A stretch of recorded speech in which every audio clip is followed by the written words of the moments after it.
Yep. And Good. so I wanted to get his take because he actually went to the site, and he had a great quote. He started it off with, "This is either the greatest security breach of all time, or they tried to assassinate him."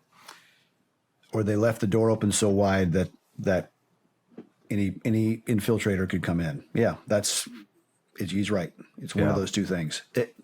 The level, right?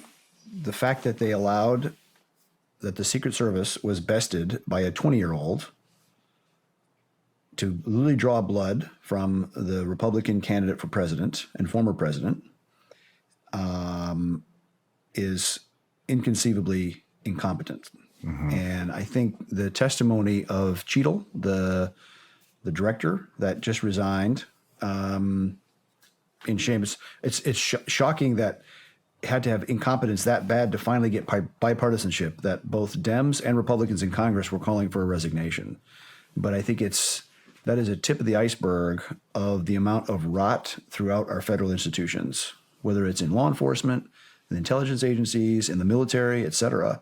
That level of incompetence and arrogance has permeated the place because we've allowed failure to continue to rise to the top and never, ever suffer consequences for it.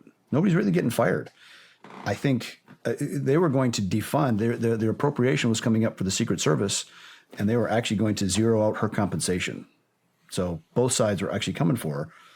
But for heaven's sakes, it's really bad. A 12-year-old, I think I first took my kids deer hunting, my sons, at probably age 12, and they would have easily hit a 140-yard lay down, a prone shot with an M4. Mm-hmm.